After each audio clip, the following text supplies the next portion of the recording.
And we're live. Oh, we're live. Hello and welcome to episode 4 of the Pundit podcast. My name is Michael Block and I'm your host of this barely put together show. And with me, as always, is my friend and fellow co-host, Mr. Simon Canton. Hi. Hi, how you doing?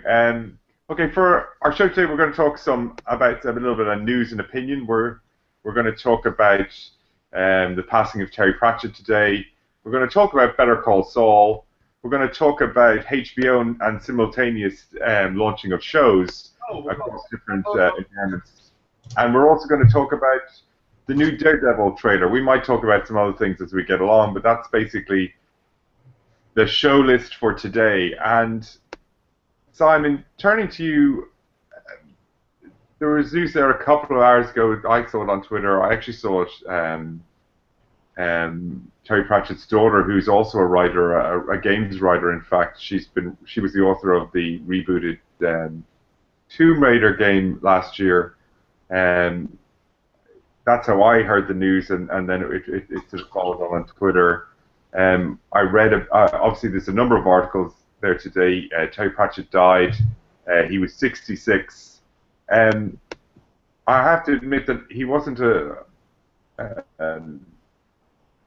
person who I read a lot of his books. I know you read a lot of his books. Certainly, you're a big fan of that genre, fantasy. I think is probably the best way of calling it. It certainly wasn't sci-fi. I know you're a sci-fi guy, but it was more fantasy. Mm. Yeah, but he was renowned for have a huge body of work. I mean, he didn't just do 3 books. He didn't just do The Hobbit and a few Lord of the Rings books. He had a huge body of work. Could you talk to me about that?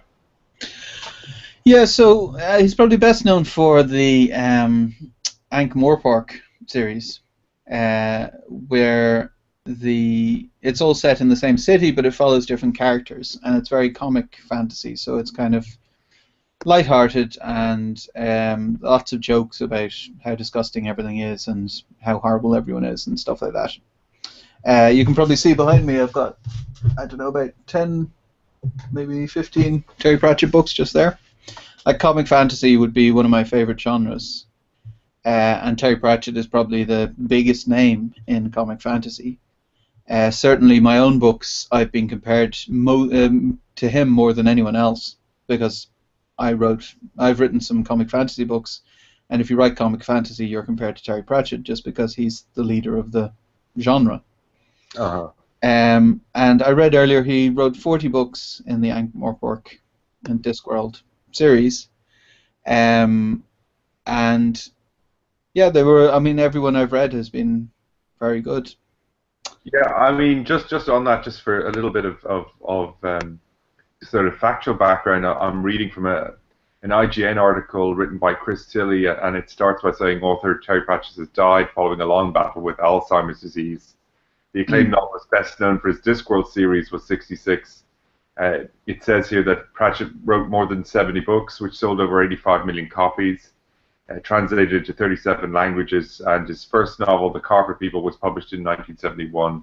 And the first of his Discworld efforts, The Color of Magic, was published in 1983. And it goes on. Tell us, I mean, did you ever read, which ones of the Discworld? Again, I'm a complete no-knowledge person in relation to this. I wasn't aware that he had a long-term illness, and certainly, with Alzheimer's. But again, even just on the facts and knowledge about it being translated, this is a multinational, international artist known all around the world, not just to the English-speaking world. Certainly, I mean, I know there was a Sky series which translated some of his books. I never watched that either. But the Discworld series, what did you read that? What was that about? What was your favorite? So as I was saying, like, I've read probably about 15 of his Discworld books, because he's written some other things outside the Discworld, but mostly his books are set on the Discworld, Ankh-Morpork world. And the best ones, in my opinion, are the ones around the City Watch in Discworld, where they follow Vimes, who's kind of a captain, and then gets promoted and promoted until he's head of the City Watch. And it's kind of a blend of the silly and the serious. So they're obviously fighting crime and stuff like that. At the same time, they have um, trolls and ogres and dwarves and all kinds of things in there. That it's not in the Lord of the Rings. This is all super serious kind of thing. It's for instance, the dwarf women all have beards. It's not just the men, and they're all concerned with mining all the time. And there's a character called Carrot who's raised by dwarves from birth, but he's actually a human, so he doesn't understand why he's so tall and keeps knocking his head into the ceiling in the mines. Like, there's lots of different things like that. They're lots of fun. I'd highly recommend them. As a starter, I'd say Guards is probably the best one to start with. That's most people's favorite, I think, from the people I've talked to. Yeah, no. Well, I mean, I must try, but again, I feel like at this stage, it's such a huge body of work. Like everything else I haven't read, intimidating to start. Where do you start in relation to that? But as you say, Guards, maybe place to go. Very young to pass away, and again, a terribly afflicting disease, particularly if somebody with his skills, no doubt. The only thing I'd say, just as a final note, is that the Discworld books, you can start on any of them. It's not like a series like Lord of the Rings. You wouldn't start on the last book because it wouldn't make any sense because it's all set up by the previous books. But the Discworld books, they're not strongly connected. You can start on any of them. So you could read Guards without reading the previous. So they are separate stories, or is there a continuity going on in the background, or is there's a very kind of overall continuity in the politics of the whole thing. Mm-hmm. But the city is going through the same changes book by book, but that's not important because, like, the first book is about a guy that is a wizard, and Guards is about Vimes. He's not connected to the wizard guy. He never sees the wizard guy. Like, they're not.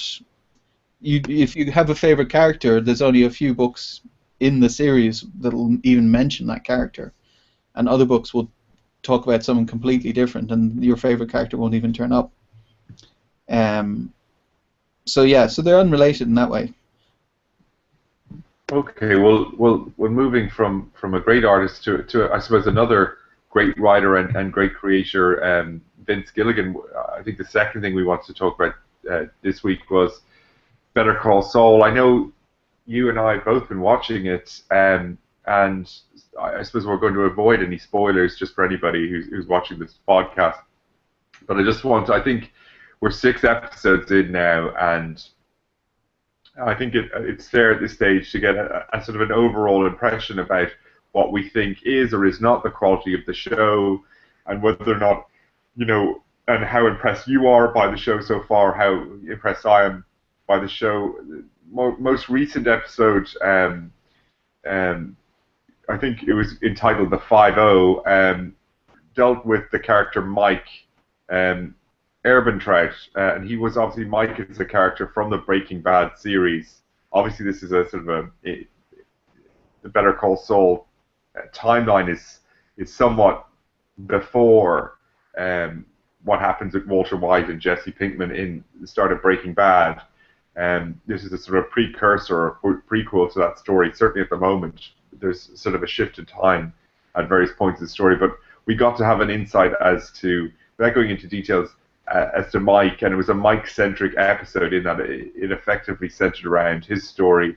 And I suppose I'll start off with it and say, this is a series, and I think I've said it before in the podcast, but just now that we're on topic, this is a series that I thought, I really liked the character of Saul Goodman in Breaking Bad. To me, in that show, he always added a certain amount of comic relief that was good to break up what could be serious subject matter. I wasn't sure if I was going to have any interest in this show.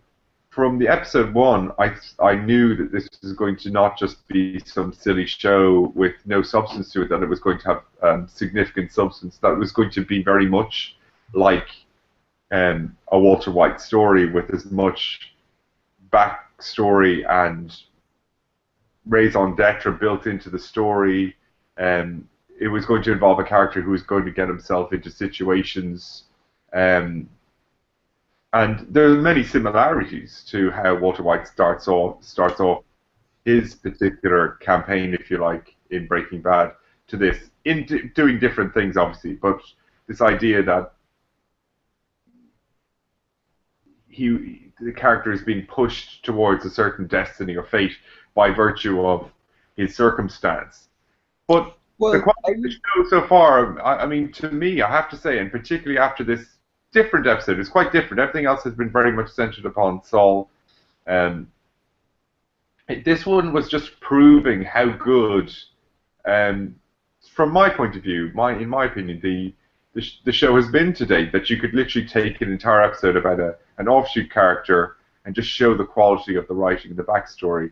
I was tremendously impressed by this episode, um, and I know just having written, looked around the internet, the interwebs, a lot of people are really saying that this is, a real up there type of an episode.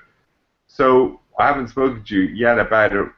What are your thoughts on this episode specifically, without going into details of the storyline, and just more generally, 6 episodes in, what are your overall impressions of the show?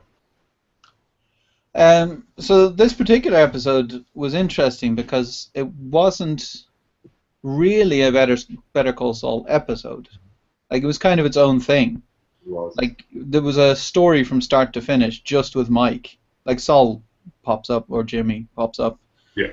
a tiny bit, but then the rest is just Mike's story explaining why he came to the city and why he's there and why the cops turn up on his doorstep and all the rest of it. So, yeah, I mean, I enjoyed the episode. I have to admit I was a little disappointed not to see more of Saul, just Mm-hmm. because I was really into his story. So we discussed in the first podcast we did that Better Call Saul was a difficult series because I watched the first half of the first episode and didn't enjoy it at all. I thought it was boring, and I switched it off. And then I was talking to you, and we said I think both of us got bored of Breaking Bad early on and switched it off, and then because everyone went on and on and on about it, went back and checked it out again and realized it was a great show. Yeah. Same with Game of Thrones. It had a boring start and then got much better. And Better Call Saul was the same thing. Like, after the first episode was kind of clunky and slow, and then once it got going, like, it's really interesting because Saul as a character, or Jimmy as a character, he's obviously great as slipping Jimmy. Yeah. Obviously, he's a master at conning people. He's a master conman, and yet, because his brother has guilted him into becoming a lawyer, he's trying to follow his brother's wishes and go legit. And you just see the fact that anytime he does anything that's kind of a con, he's really good at it. And anytime he tries to do something straight up, he's terrible at it. He just Yeah, can't do it at I all. think that's a great comment. I think that's right on the money. And just so I don't forget it, I think what's amazing about the show, and I agree with you. First of all, I agree with you. I missed Jimmy or Saul not being in this episode, but what I thought was great was I mean, I missed him because I think I've really enjoyed the 5 episodes up to date, which have been, centering around him. But I respect the show enough to say, no, look, you deserve to tell the story. And we knew this was going to happen. The moment we saw Mike in the turnstile at the parking lot, we knew he wasn't there as a cameo, right? We knew that these two were going to have to get together. And rather than just getting them together in some weird where they end up in the same side of the same con and then they're just buddies. I think Mike deserved his own show to kind of set forward what I assume is going to be 7, 8, 9, because without giving any details away, I think it's fair to say that this is the big, up until now, these two characters have, been very standoffish towards each other. They certainly weren't friends. But more laterally, there's been this interaction, which is going to lead to what we know, having watched Breaking Bad, or even if you hadn't watched Breaking Bad, you would know perceptibly by the show that these two are going to form some sort of a partnership. And I Well, think before that was going to happen, it was important for him to have his own backstory, so that he's entitled to that same screen time. But what I will say is this: what I think is great about the Saul character, it's the last thing I'll say, and think just because you mentioned it, is he is great at slipping Jimmy and doing the cons, and sometimes he gets himself in trouble when he's as you say trying to play it straight up. But what's quite interesting is that he's great at this kind of shalockery salesman stuff, but he also has this not quite confident in himself, and I think that's quite likable. But at the same time, he's also smart, like Kevin Spacey is smart in House of Cards, where you see Spacey do X, Y, and Z, and you think he's got a plan, and then it goes wrong, and then you realize half an hour later that actually he anticipated it would go wrong, and that was part of his plan in the first place. So you see that in episode 4 and 5, when you see some of his plans going wrong, but it turns out that was his plan all along. So he's definitely a sharp guy. But he also, I think, sometimes he lacks confidence in himself, and also his relationships, with certain people that he's close to, he seems to be clueless in relation to some of those issues. But anyway, sorry, I interrupted you. Well, what I was going to say, actually, going back a bit, was so Mike's storyline could be a second storyline for Better Call Saul, just because where Mike is at is a million miles away from working for Giancarlo Esposito's character in Breaking Bad. Like in Breaking Bad, it's not really a spoiler, but he's working for a very bad guy, like a psychopathic, horrible, murdery guy. He's not working for Saul. Saul knows him, but he's not working for Saul. He's working for Giancarlo Esposito. Sure, but I always thought that he was kind of somebody he knew to sort out things. Certainly by the end of the series, that was certainly the way it was. But yes, I take that point. But Mike's full-time job was working for Los Polos Locos, or whatever it was called. So that was his full-time job, was being a bagman. And then he did kind of jobs for Saul on the side, kind of. Like when, what's his face? Walter. No, Jesse Pinkman. When he goes with Mike, it's all Los Polos Hermanos business he's going on, to go around collect money from like dead drops and leave money other places and all kinds of stuff. So where Mike's at least, working in a toll booth because he wants to be a good guy, is just so far from where he ends up. It's going to be interesting to see how he gets there. Yeah, I mean, I think, and this is not an original thought by me. Roth Cornett, who's a TV and movies reviewer, editor in IGN, and you should check out some of her stuff. She's actually very sensible, very good on Twitter. She did the review. She did a review of this episode, and I think one paragraph is worth remarking on. It's about how she felt this episode tied in with Jesse Pinkman in Breaking Bad, and I can talk about it because we're really talking about a relationship in the old series. And just to quote her in relation to that, give her credit. She says, "So much of Mike's behavior on Breaking Bad crystallized after seeing this episode. His affection for Jesse and his devotion to his granddaughter. And we can now imagine that perhaps Mike saw some spark of his boy in Pinkman. And I won't go on because some of it's a bit of a spoiler, but I mean..." Well, even what you said is a bit of a spoiler. Well, a little bit, but I think you'd have to see the episode. But in any event, I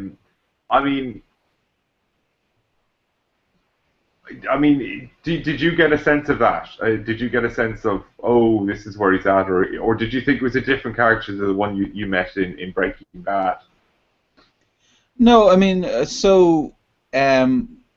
I'm quoting someone else now, but What the Flick said that in an interview during Breaking Bad, the actor I should look up who played Mike, um, he said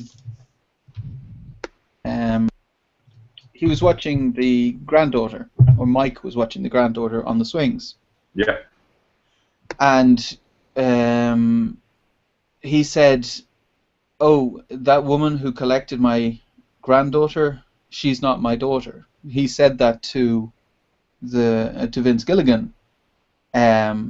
That's my daughter-in-law, and spoiler, about why the son isn't there. So so the actor himself came up with that, like not fleshed out, not all the details or anything, but he said, "This is why this is my daughter-in-law and not my daughter and her granddaughter."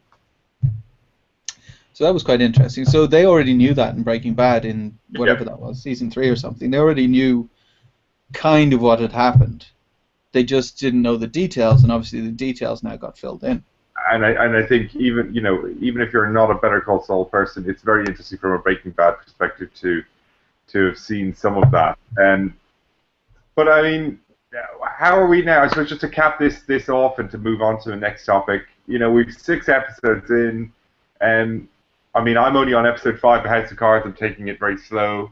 But how are you finding this show? Are you enjoying it more than House of Cards, or not, or something else, or are you satisfied at this stage?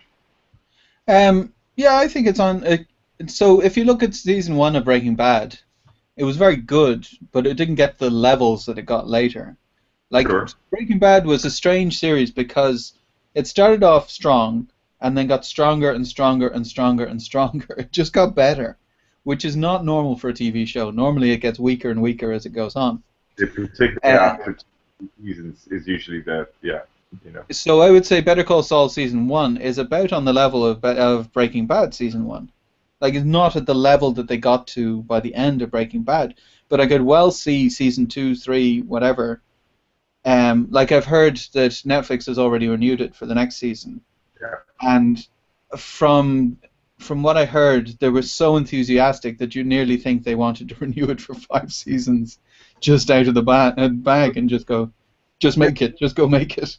No, but I will believe it because it's a show that doesn't require, a lot of guns or the kind of like a lot of popular procedurals like Chicago PD, which is a good show, or the SUV shows or the Chicago Fire, all these kind of shows where it's all kind of set pieces and kind of busts. Truth be told, it relies heavily on its actors. I wouldn't call it an intimate character piece, but the story and the writers and the actors all bond together. A small group of actors. It's a show that is a writer's show. It would fall if the writing wasn't good and the situations weren't interesting. It would just fade away. So it'll all be down to Vince Gilligan. And let's face it, he has a proven track record of sustaining good stories. I mean, let's not rewrite history. Breaking Bad, nobody has a number of seasons like Breaking Bad had without a few dull episodes here and there. That can't be the test. That's an unfair test to put on anybody. There's always going to be episodes which are a bit like, it was fine, but so-so, or even outright bad or boring. But like, it's about in a 20 episode season or a 13 episode season, how many of them were top notch and up to par. And yeah, I mean, I think it's very interesting. I'm just interested to see Saul. I missed him in that respect, but I was happy to let the episode be played out for a different character, as long as it's going to give us a reward, that this is going to be the entry point towards seeing how those two meet together, discuss other things, or however it's all going to play its way out. So I think Like, onward. it was far from a disappointment. It was just that, like, it was a very good episode. It was just that I wanted to see Saul. That's all. Yeah, It no, and wasn't like I was going, "Oh, this is crap." It was very, very good. no. Just moving on from a Netflix show to HBO, and that almost rhymes. I know you wanted to talk about the idea of different or regional launching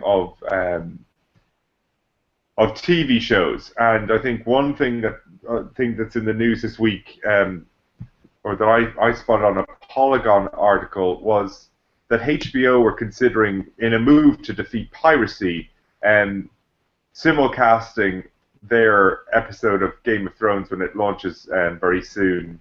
And I mean, effectively, that's going to be. I think Game of Thrones, the new season, is starting on April the 12th, so it's a month away at this stage, and they want it to be simulcast to HBO branded networks and broadcast partners around the world. Now, obviously, there's no HBO here in Ireland. I know you have a service, but it's at the same time Sky Atlantic effectively own, the B Sky B pretty much own most of the HBO shows here.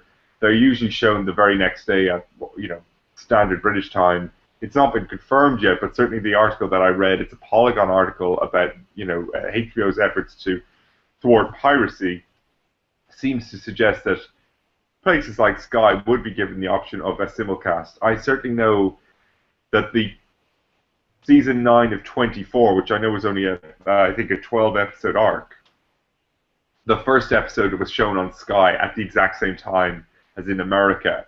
Now, obviously, it was replayed, so I think it would have been played on a Sunday night, at 3 a.m., which would have been Monday morning, if you like, in Europe at 3 a.m., but it would be Sunday night in America. I think what would have happened in Europe would have been that would be played simulcast, and then on Monday at the normal 8 o'clock, Sky would replay the show again. So so if people wanted to stay up late, they would do that. You'd be foolish not to, really. Yeah. If you're Sky, what else are you going to show at 3 a.m. that's going to get the viewership that Game of Thrones or 24 or whatever will get? Especially if it's been given to you as you say, a penny, a freebie. You know what I mean? Which is, look, you get both of them for free. This way, it encourages those people who actually own Sky or whatever, aren't going to go out and try and see it somewhere else before they watch it on the thing that they have, or something like that.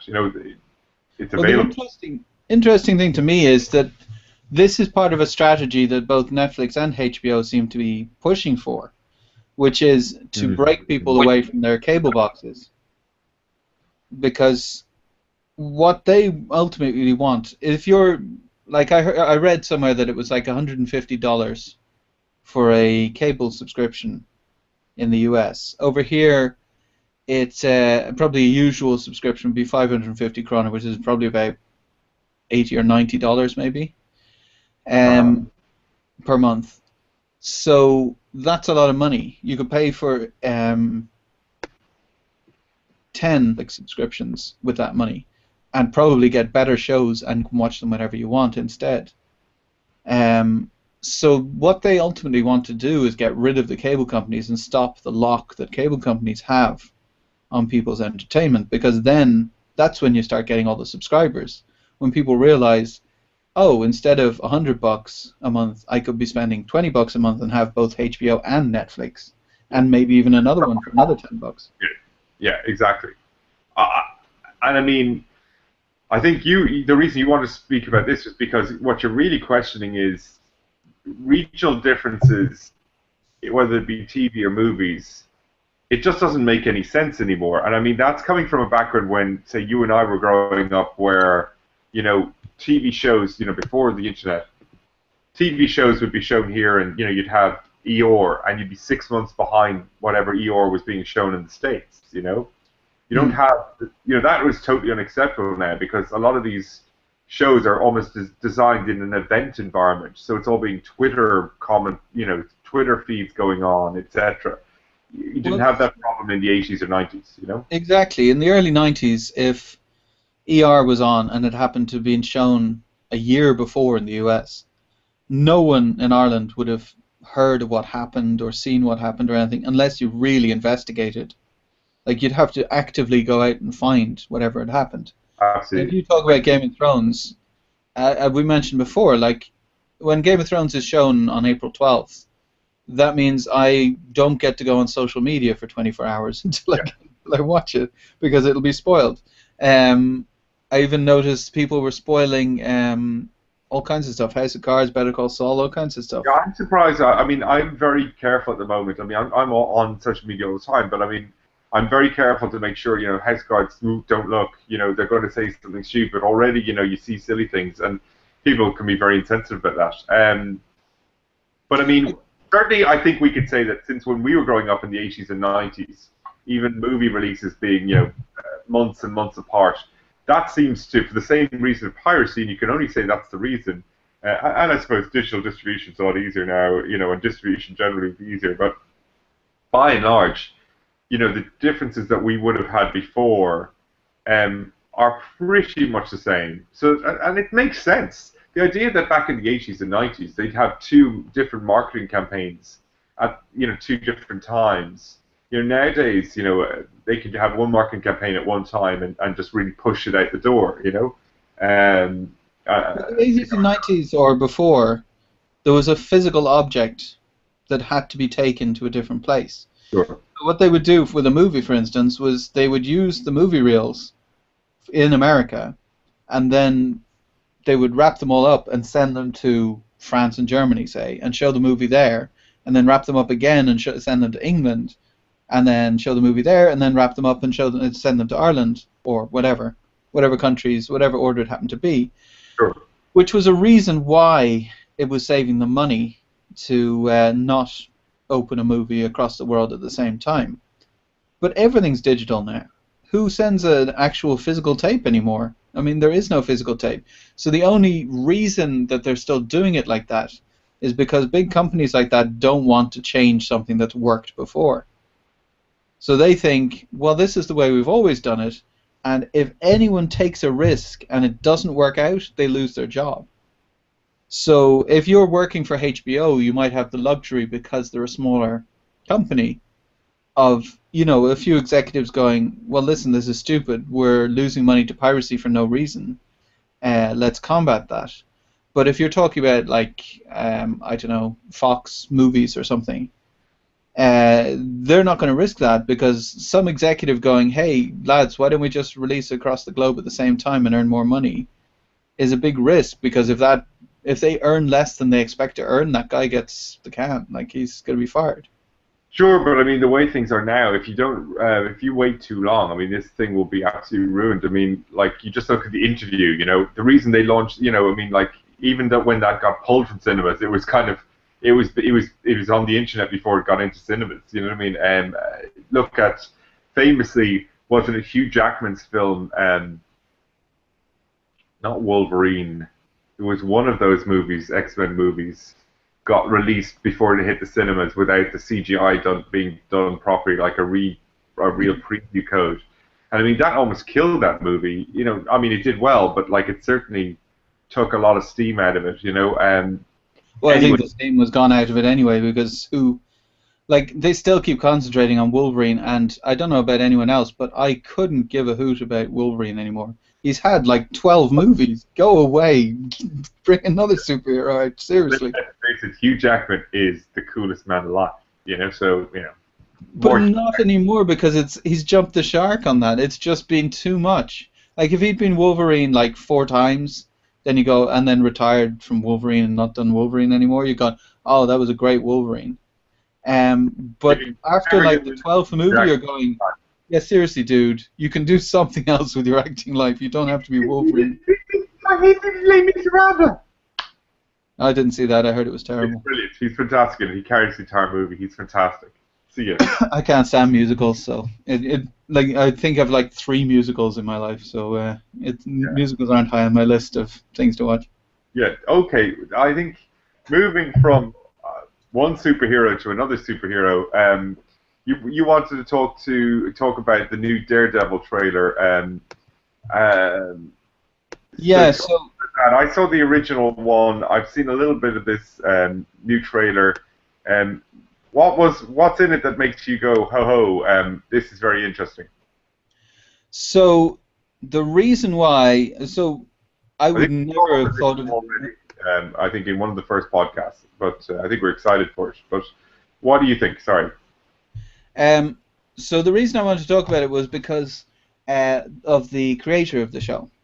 So Uh-huh. I couldn't care less about Daredevil. I think he's a stupid superhero. Like the Okay. guy's blind, but he can see anyway, and that makes him better than guys that can actually see for some reason. I think it's a stupid idea. But the guy that's making it is the same guy that made Spartacus, and Spartacus was an amazing show, like one of my favorite shows of the last 10 years. Okay. So, and from what I've heard from early news on this, is that it's a very dark show, the new Daredevil. Yeah. Um, like they've got Vincent D'Onofrio as Kingpin, and I don't know the Charlie Cox guy that's Daredevil, but like, so that makes me think, okay, well, this is going to be awesome because Spartacus was awesome. Like, I don't know how dark they're going to go because Spartacus was incredibly violent, incredible amount of nudity and sex, and like the C word every 5 seconds. Right. Everyone's calling each other a C every 5 seconds. So whether they're going to be able to go that far, like we talked about Stars, the network Stars, Yeah. like they're the people who made Spartacus, and they really went all out. Like they really didn't pull any punches. They were very brave with it. And if that's the way they go with Daredevil, then it could well be one of my favorite shows coming up. Um, if it turns into what a lot of these superhero things were, I just watched Agent Carter, the first episode of Agent Carter, a week ago, and they're just like baddie of the week kind of things. I can't stand those things. What I want is an ongoing story. So if it's going to be a superhero, I've got no problems watching more superhero stuff, even though it's kind of been done to death at this stage. As long as it's an ongoing, interesting story, and as long as it's an adult story and not a kiddie gee whiz kind of story, then I'll be definitely interested in watching. Yeah, I mean, I'm not sure about the actor in this. I actually didn't mind. I've said this before. I think in the first podcast we talked a little bit about this. Um, I actually didn't mind the original Kevin Smith Ben Affleck movie with Jennifer Garner. I thought it was quite good as those things went. You know, as a mid-tier superhero movie without loads of special effects and loads of money. I thought it was actually fine. I thought it was really actually totally underrated. Um, I'm not. Daredevil's not a big character, you know, that we grew up with. We would have been Batman, Spider-Man. This is the big guys. But it's an interesting character. Certainly, looking at the first trailer and even this trailer, it definitely looks dark. It looks interesting. It'll be great to see. I think one thing I will say is this: is that the way Netflix is working at the moment, you've got House of Cards, February, March. Orange is the New Black is coming in the next couple of months. You've got Daredevil coming in the next few months. Netflix picked up on fire. There's going to be, I assume that if they've any sense, they're just going to have a Netflix show in January, February, March for 12 months. And so not everyone's going to like all of them, but basically you'll be saying, of course I'm subscribing to this every month because 6 out of the 12 months, there's shows that I can only get in Netflix, and they're great. And for the people who don't like those 6, they'll probably like the other 6. Like The incredible Kimmy Schmidt, or whatever this show is, that I've not, terrible. I've not seen it, but people are saying this is like the best thing since sliced bread, that it's like 30 Rock, which I never watched. And, it's not for me, or I haven't tried it yet. I must try it, not before I say it's not for me. But certainly I've heard some very, very positive things. Their comedy is very subjective, and not everybody's comedy is. Well, that's the problem. So so American comedy in general has kind of gone down a very different direction from British comedy, and there aren't many American comedies that I find funny at all these days. Like 30 Rock, I've watched, and your screen just went. Oh, there you go. 30 Rock I've watched, and it was okay. Like there was some funny lines in it, but nothing that made me laugh out loud. The Kimmy Schmidt thing was, I think, we smiled. Like I watched it with everyone. We smiled a few times at maybe some funny lines, and they were all near the start, the first 5 minutes, and after that there just wasn't a laugh in the thing. Have you muted yourself, Mike? You No, just no, no. I'm still here. I'm just trying to screen share just some of that the background of this trailer, just while that's going on. But it's just the Daredevil trailer. I'll be interested to see how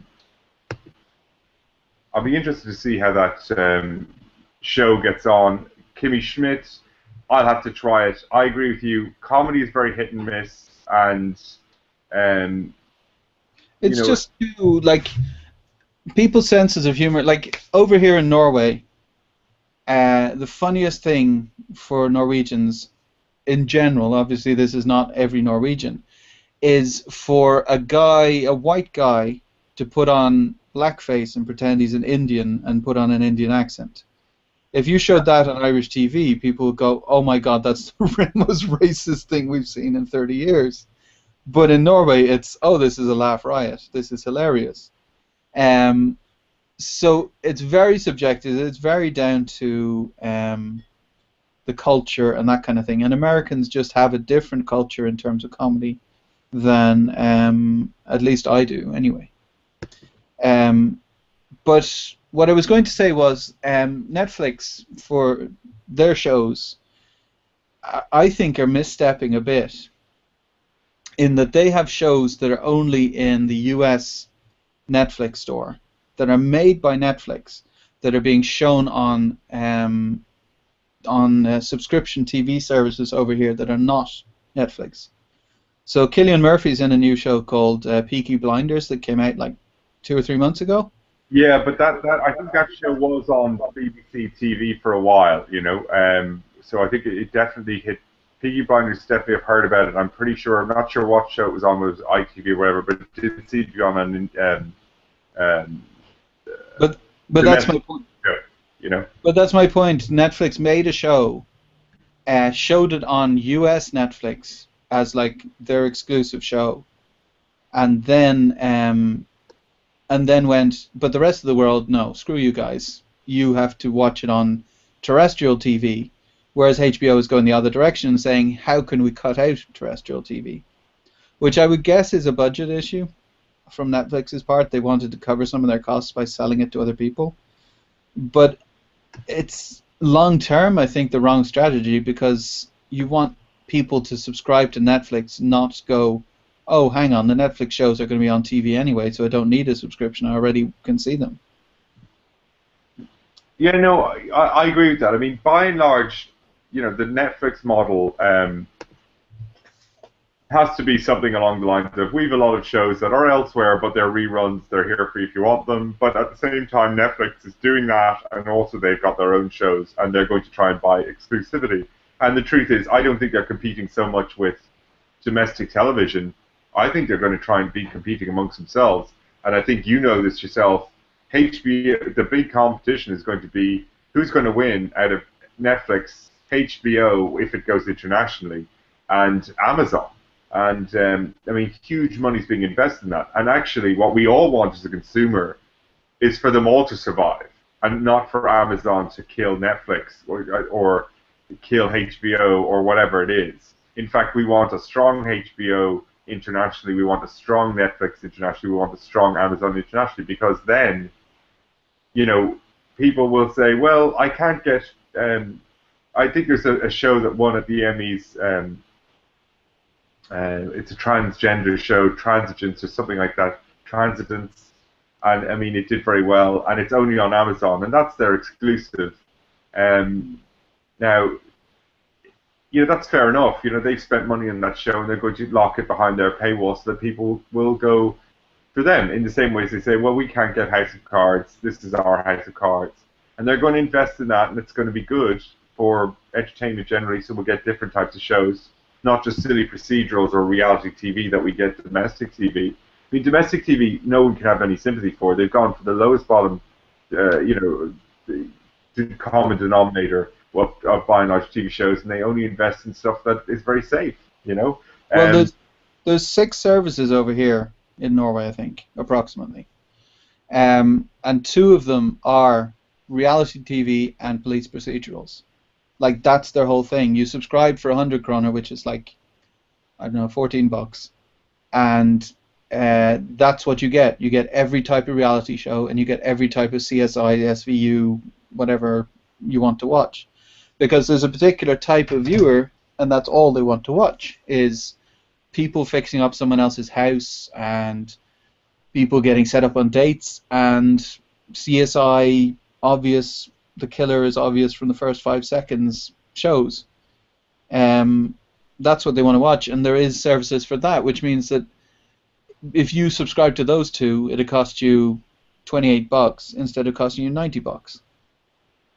So you get the same service. So Netflix, I think, rather than competing with each other, like Netflix and HBO may compete with each other, but you'll be talking about they will not be competing with those kind of services because they're providing for a very different kind of viewer.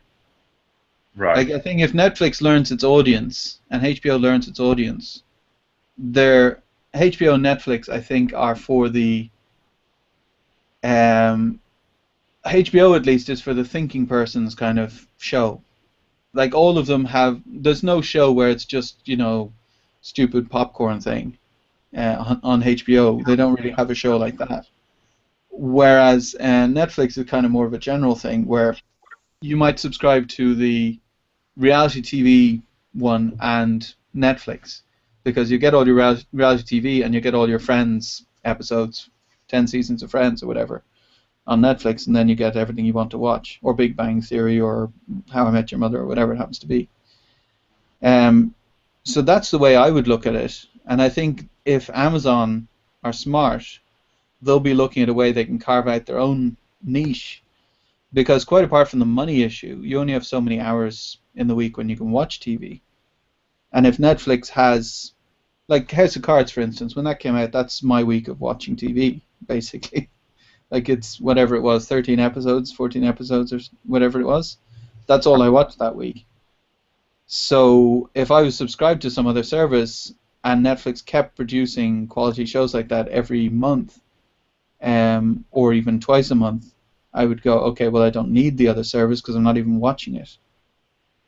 Yeah, no, I agree. And I think the more those shows like Netflix improve, the more we do say to ourselves, well, look, why do I have a cable box, or why do I have a Sky box, or whatever it happens to be?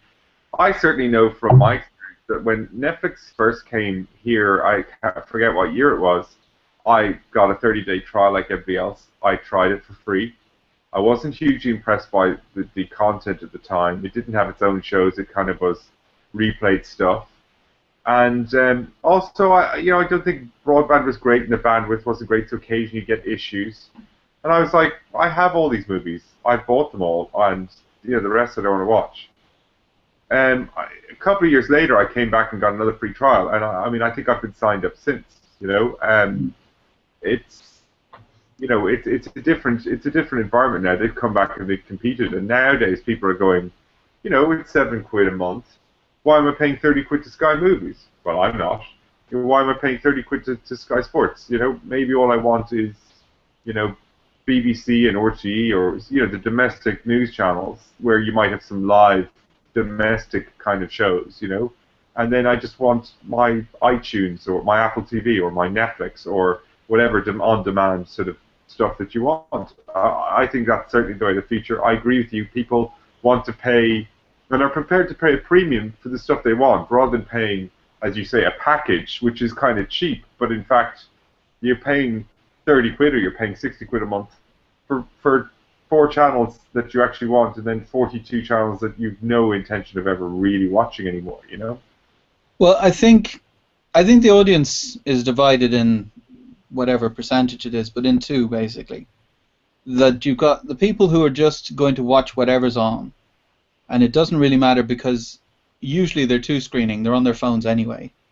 Like, they just have the TV on as kind of background noise, and it can be some reality thing about selling a house, or it can be an episode of CSI, and it doesn't matter if you miss half of it because it's so lowbrow that you can get it all anyway. Like, who cares that you missed the bit where they walked into the house and saw the kitchen, because it doesn't really matter, and you were following up on Facebook or whatever.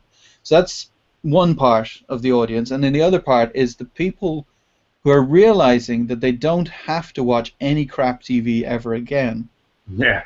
because you've got amazing stuff on HBO, amazing stuff on Netflix. Marco Polo was a great series. I meant Yeah, to mention. I agree with you, Si, on that one. I mean, like, I actually want to give that a try, and it's just like I've only got through 5 episodes of House of Cards. When am I going to get to go to Marco Polo? But it's there for me when I want it. They've got their own shows at the moment now, and actually, you're actually going, I can't even keep up with their content. Whereas before, you'd be like, oh, I'll watch House of Cards and Orange is the New Black, and then I'm waiting 12 months to get the next season of Orange is the New Black and House of Cards. Now it's actually like, there's quite a lot of stuff there, you know?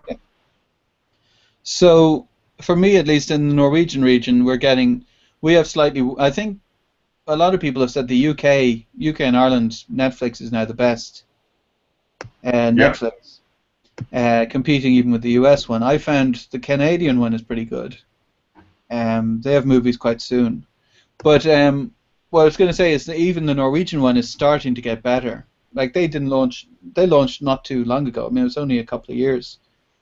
And at the start, the content was pretty poor. Like it wasn't much there. But as they're producing their own stuff, it means you've got high quality stuff that if you haven't watched it, you can catch up on. I watched 2 seasons of Orange is the New Black in a row just because it was there and I hadn't watched it yet, and I can see it whenever I want to. No, absolutely. I mean,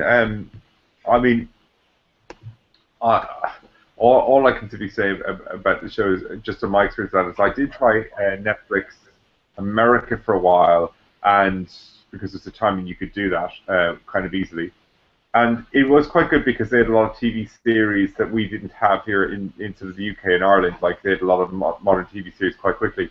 But the truth is that even since that, in a year's time, we've now got quite a lot of those TV shows, and they're actually up. Probably not as quick as they are in America, because there's certainly still some licensing issues, but which is understandable. But by and large, there's so much content on Netflix that, to be honest, even if you were a kid. There's just, when you're a kid, you can watch so much of this stuff. Like, literally, you've just disposable time. But I wonder if even a kid could keep up with the content that's being constantly released on Netflix. But moving on to that, and maybe maybe we'll talk about something else. We'll kind of move on to the BAFTA Game Awards, and Yeah. I know that I'm going to refresh the page, see if anything's happened while we've been talking. Yeah, no, exactly. I mean, they were on tonight. I was watching a little bit of them just before we went on air. They were on Twitch. The compere was Rufus Hound. He was doing the presenting. I know Dara Breen had done it last year. I've got a list of the winners here. They had a category for artistic achievement, and the nominees in that case were Assassin's Creed, Far Cry, and Hohokam, Luminos City, and Monument Valley, the famous for House of Cards and Valiant Hearts. Luminos City won that. I saw the prize being given out for Luminos City, so I saw a short video. I'd never seen that game before. It looked very, very pretty, but I don't know what it is. You don't know what Luminos City is, Simon? No idea. Never heard of it. It looked like a PC game. It looked very cute, very interesting graphical style. In audio achievement, there were a number of nominees. Just in short, you can check these all out. They're online. But the winner there was Alien Isolation. Alien Isolation got a lot of reviews. A lot of people said that game was just too long for what it was. But it certainly looked very impressive. Did you ever get to look at it? Alien Isolation was too long. They dragged it out by making you backtrack a lot, and it was just like. Oh yeah, I won Alien Isolation. Okay. So it was. There was 2 things. The first was it was very poorly designed AI, which almost killed the game. Anywhere. It was cheating, effectively, yeah. Well, it wasn't so much that it was cheating. It was just it wasn't consistent. So what I learned was that you have as much chance of avoiding the alien by going up, standing behind the alien, and then if it looks at you, you crouch. That has as much chance as you hiding, finding a locker to hide in, to hide away from the alien, then trying to sneak down the corridor, and it's turning around, I better go into this like cubby hole, and all this kind of stuff. That has less of a chance of you surviving than just walking up to it and crouching, because crouch means that you're hidden.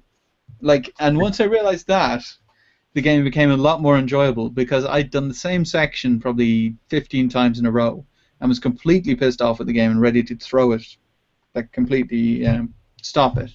Yeah. And then I realized I went online and someone had posted, "Hey guys, you realize if you just crouch, you have as much chance of succeeding as hiding." And once I did that, the game was far more enjoyable because I just could almost ignore the alien. Occasionally, it would catch you anyway, but I could almost ignore it because the rest of the game, the atmosphere and the environment and the sound and everything was excellent. Yeah. But the alien itself was dumb. It won for audio, and I think you'd agree with that. Yeah. Yeah, absolutely. And if you had an Oculus Rift set, probably would have been good laugh for half an hour as well. Oculus Rift, it probably would have scared the crap out of you because it was scary enough with just a PC screen for a while until like it got aggravating. So the problem with scares is it's only scary as long as you mostly win and then you're occasionally caught and you go, holy shit, it caught me. Have you ever played Outlast?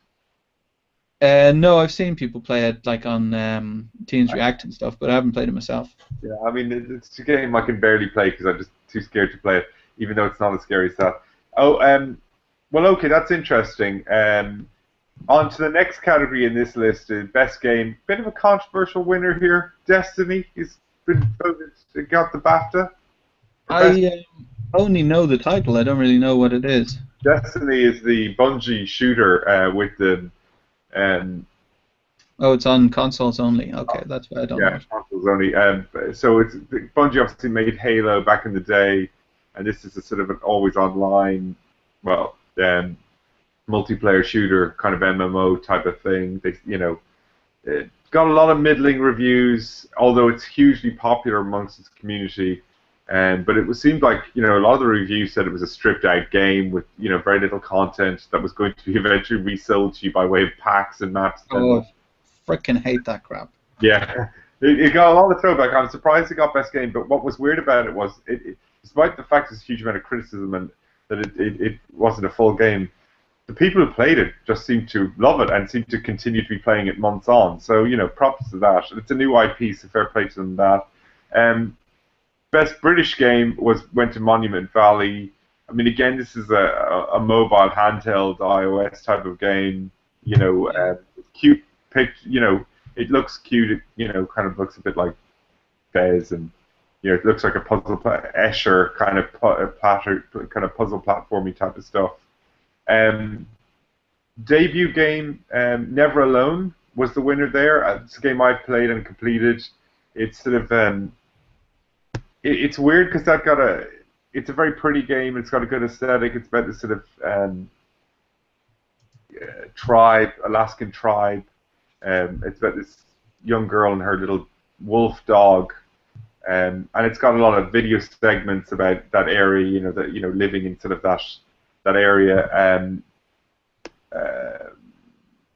But I mean, one of the huge criticisms about Never Alone was it was a bit of a broken game. The mechanics weren't quite good, so it was a puzzle platformer that looked great, but actually didn't really control very well. So it was all kind of all looks, but no. It's strange, actually. Just looking at the list, it's all like AAA titles that are not necessarily the best quality. Like the Banner Saga's there, obviously, in debut game. That's an indie game. But there's a lot of like Hitman and Alien Isolation and things, and Dragon Age and stuff like that. And some of them are really good games, but there's very little kind of indie representation on the list. Where Never Alone is somewhat independent. Monument Valley would be a small dev team for sure. Alien Isolation obviously is a big. Luminous City, I think it looks like an independent game. Alien Isolation looks like a AAA. Destiny's AAA with Bungie. Monument Valley indie. Never Alone's kind of an indie story. Minecraft is indie in the family section, which is the next winner on the list. It's not really indie anymore, Minecraft. Not anymore, no. Game design, well, after it's been bought by Microsoft, yeah, absolutely not. Yeah, that's what I mean. Game design is obviously was given to Middle Earth: Shadow of Mordor. Is that Activision or EA? No, it's Warner. It's Warner. Sorry, it's Warner. game innovation was given to The Vanishing Ethan Carter. That's a PC game. I think it's coming That's to an indie game as well, actually. I take back what I said. Yeah, no, but I There's a mean lot that's of kind of like independent. a kind of a walk and explore kind of a game, isn't it? It's a story game where you're just witnessing things. It's what I understand. I haven't played it. I've Yeah. just seen the trailer. But I So you're mean, walking have you around been and able to play the Stanley Parable? yeah, Stanley Parable is excellent. Yeah, I really hope that comes to console because they were trying to get Gone Home to go to console, and there was a problem with Jessica or whatever. The publisher there had a bit of difficulties, and it may or may not. But something like Gone Home or the Stanley Parable, I mean, they would run on consoles now, and I Oh, think well, Stanley Parable runs on like a 10-year-old PC. exactly like these It are not whatever, but like. makes sense. What's great about that is the narration. I mean, it's just the game design about that is amazing. Like, to me, just seeing some of the stuff. Mobile handheld is Monument Valley again. Multiplayer with Hearthstone. Hearthstone, obviously, the card game. Tell me about this. Do you play Hearthstone? What's the crazy Yeah. gang about that? I mean, I'm not into card games. Like the collectible card games have no real interest. To no me, they interest. just seem like an excuse to sell people packs of cards. Yeah, they are. But they're huge, and I just don't understand it because it's like when we used to go down camping on family trips. I mean, I like the idea of playing 21, or when we were out like down in Galway back in the day with Carn and whatever. You play board games and Risk and all these sort of things and play card games. That's fine, but I can't say that I picked up anything like that at all. And to do it without people in front of you, I just don't see the great thing. But music, You're at your PC, so you've got so many other options. I just don't get it either. I don't get it. It's like Dungeons and Dragons. So I used to play Dungeons and Dragons with friends in the 80s, and where you actually read out what's happening and talk about roll dice and stuff like that. And then they invented computer games, and I went, okay, well, you can play role-playing games on these, and you can actually see the stuff. Like, you don't have to imagine it, it's right there. And I get that it's, like, there's plenty of people that like tabletop games and the imagination that goes into them. But for me, at least, I'm just going, well, I'd rather play the game where, when I'm fighting the monster, I can actually see the monster and swing the sword and that kind of But stuff. even that, Simon. I mean, if they had because they've online Trivial Pursuit and online Monopoly and Risk now on Xbox and a number of consoles and on PC, no doubt as well. And actually, sometimes you kind of think, I'm not going to buy it, and I'm not going to use it because I don't have enough people on the console, whatever. But if I did have a lot of people I'd play online with, actually it wouldn't be a bad thing. Like, I'd say, oh, Simon, let's play Monopoly. The rules are all taken care of. It's all these silly automation stuff, arguing over rules or arguing over this thing would just be done. You know what I mean? You make your choice, you move on. Yeah, but that's part of the fun. Oh no, you can't get free parking because you landed there. That's not the fines. No, that's not in the official rules. And I did doubles. That means I get. I agree, and I think that would take a lot of fun of it. Although I do think maybe tabletop games might be quite good if they were done in a multiplayer way, because it may be that they could present it in a visual style that was quite good, but or better, maybe, I don't know. They've done plenty of that kind of stuff where it's a tabletop game but with like a static graphic thing. So you're facing an orc and you just see a picture of the orc. There's no like. Well, you might have a static dungeon master, if you like, with kind of the keyed-in codes or whatnot. That might be a way to go about it. I think with those kind of things, the whole point is getting together, and a lot of people will have a beer and play Dungeons and Dragons and stuff. So it's more the social side maybe than the. I agree, and you might be able to do that online. It mightn't be as good, but at the same time, if I was online with a chat headset and I was having a beer, you were having a beer in Norway, maybe that's the way to do it. People live apart these days, but fair enough. Moving on. Before you move on, one little thing, a plug for a YouTube show. If anyone does like tabletop games, watch The Gamers. There's a YouTube channel called The Gamers where they've made like 4 different shows, 4 different movies, and they're all really excellent, really funny. Okay, definitely check that out, The Gamers. And I know Will Wheaton and Felicia Day have. They do a lot of that sort of stuff as well, although I don't watch it that often myself. But well, that's kind of more of a watch us play tabletop games. The Gamers is a fictional thing, like it's a scripted show where they're playing a game, and they start off the show sitting around the table getting ready to roll dice and stuff, and then it cuts to them in a forest as dressed up as elves and dwarves and whatever. So it's Okay. kind of, it's more of a, you get to see the actual fantasy stuff that's happening. All right. Just moving on in terms of topics, away from the board games, music was given to Far Cry 4. I didn't play it. I I haven't know. played it yet either. It's Yeah. on So sale, but it's on sale for like 250 kroner, which is 30 bucks or something, which I okay. think is a bit of a swizz. I think you wait out for that. But I mean, like, original property went to Valiant Hearts. Did you play that as a Ubisoft side? I played that. I haven't even really heard of it. It looks the same on iOS as it does on the console. It's a sweet game. Not difficult. Kind of it's a difficult subject matter. It's a puzzle kind of a thing. In that it's based in World War One, but it's a good game to play. Not challenging, but good game. Performance, just in terms of obviously actors in games. Went to Ashley Johnson for Ellie in The Last of Us, Left Behind. Obviously, very popular voice and capture actress, and well done to her. Persistent Game went to League of Legends. Yeah, we talked about that before. It's not my kind of game, but Yeah. it's certainly very popular. Ollie Ollie, which is a skateboard game, went for the sport category. It's pretty much an indie game, just actually released recently on Xbox for about €8. It's kind of it's a 2D side-scrolling sort of skateboard game, so you don't even go left to right. It's just you're going left to right in the screen, and it's just about landing, obviously timing buttons to make sure you don't collapse. Like Tony Hawk that we used to play. Yeah, but I think Tony Hawk actually, was kind of more like GTA that it was in the 3D world. But anyway, I bought the updated version recently, I see. which even Alex was able to play at age 3, so it wasn't that complicated. And I think the last category here was story, and that went to The Last of Us Left Behind, which is a DLC for The Last of Us as well. So those seem to be the BAFTA games. It always feels like cheating to me. Like, don't give something to an expansion pack. If it was the original game, like, that's fine, but unless the expansion pack is an entire game in itself, which I don't know if that is. But, like, I know you loved The Last of Us, but don't try and give The Last of Us another award afterwards. Like, just Yeah, give it. for instance, yeah. I mean, like I haven't played 80 Days was in that category as well, but I've heard amazing things about that. That's an iOS game, mobile game. Broken Age I haven't played because it's only on PC so far. Obviously, that's Tim Schafer's Double Fine game that was kickstarted.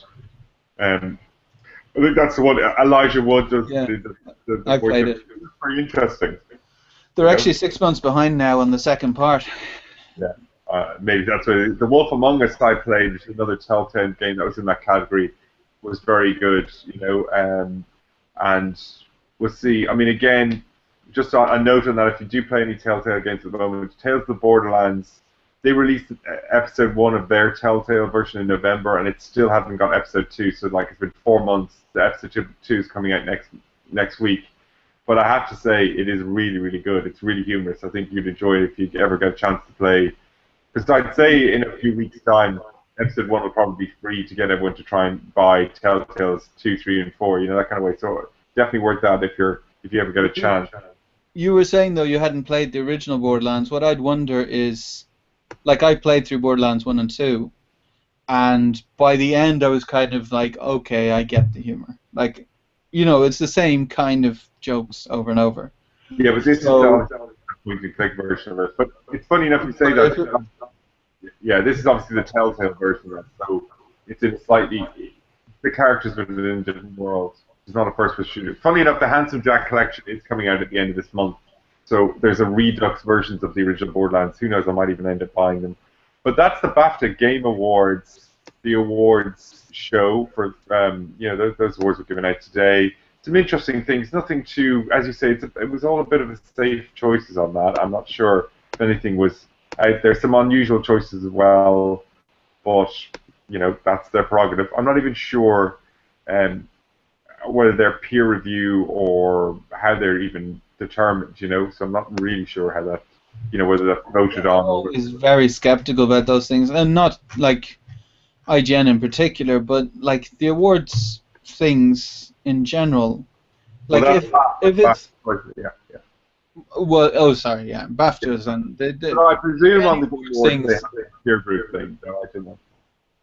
Like you're talking about a year where maybe dozens of games that are 5-star games come out, and only one game gets the award, and it just happens to be the one that subset of people can agree was probably the best game. But it was one guy's fifth best game, it was another guy's second best game, it was another guy's third best game, but they didn't agree on the first one, so they ended up kind of going, okay, well in our top 10 we all had this game, so this wins. Um, You know yourself, awards categories, whether it be the Oscars, the BAFTAs, whatever, or whether it be movie, TV, or whatever, it's always very subjective, and sometimes hmm. you wonder. But it's hard to ever know, how did they come up with that list, and how did they get into that room, and where does it all come from? But Like if you go to the Oscars, you know what's going to win. It's going to be something deep and emotional, probably with someone disabled, and it's going to be a handsome actor who's disfigured themselves with makeup for a role. Uh, is going to win the Oscars that every can time. Huh?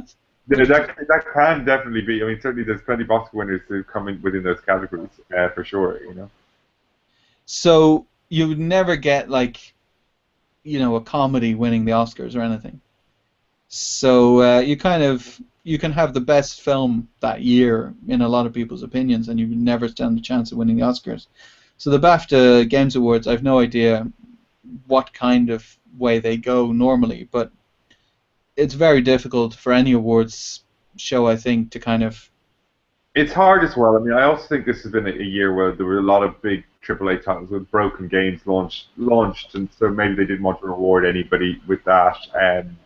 You know, New console space. I know people like more, the bigger sort of sales set, but new consoles create some kind of conservative opportunities, I think, to begin with. It'll be interesting to see how it goes. And also, you're never quite sure what the dates are for this award, like, from what date to what. How did this get in? How did that get in?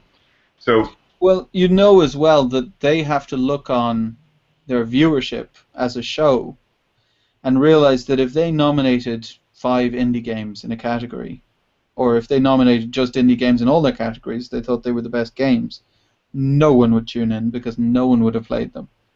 Unless it was Minecraft. Like, if you're talking about some small game that only a few thousand people played, but it happened to be the best game, they have to know that if that's their winner, people are going to go, screw this show, they didn't nominate Far Cry 4, which I played. yeah, you say that, but I know it depends. The IGFs last year and then just gone like recently. I mean, things like Papers, Please, was huge. I've no intention of ever playing it, but a lot of those games that became incredibly popular, and they do sell a lot of copies. So you never know. But Papers, Please is a very good game. yeah, I mean, I've looked at the mechanics and I go, well, whatever. But again, it's like you can't judge it till you try it. So I should really try it before. Well, it's not about the mechanics of the game, it's about what it makes you do. Mm. It's the whole point. So you start off, I don't know how much you know, but you're in a border patrol thing, Sure, yeah. a border check, and you have to check people's You let people passports in, and let them in if they've got correct passports. Huh? yes, you let people in, you let them out, and occasionally you go. It seems like you're making an easy decision until it's not such an easy decision. That's effectively it. Well, you get a bonus. Like after a while, you get a bonus for everyone you reject and turn into the secret police. Mm. And your son may be dying at home from some sickness, and the only way to get medicine is by turning people into the secret police. So if you don't, your son's going to die. So do you let your son die of influenza, or do you Still some um, send some guy into the secret police and you don't know what's going to happen to him? He might be fine. Yeah. Kind of the way it works. You can let So, yourself believe that for a minute. Yeah, for sure. so it's kind of, I don't know, it's an interesting like moral choice game. The graphics are terrible, obviously, but they're intentionally so, I think, because they Yeah. just wanted to The game was show was that made. they're fast. Was it Alexander Pope or no? I think it's somebody else. All right. Well, I think it's the end of our topics for this week. I think that's it. Do you want to say anything, Si? No, not really. Good. Well then, you can catch me on Bad Barrister on Twitter. You can. Where can we catch you, Simon? SimonCampton.com is the best place. And your You can go website. over there and grab some free books. I've got my series starters; they're always free. Fantastic, fantastic. All right. Well, that's the end of episode 4. Hopefully, we'll have episode 5 at 8:30 European time or GMT. No, GMT. European time would be 9:30. Yeah, yeah, exactly. GMT then 8:30. Next week, Thursday 8:30, 9:30 if you're in Simon's land, and I think we're out. See Yep. ya. See ya.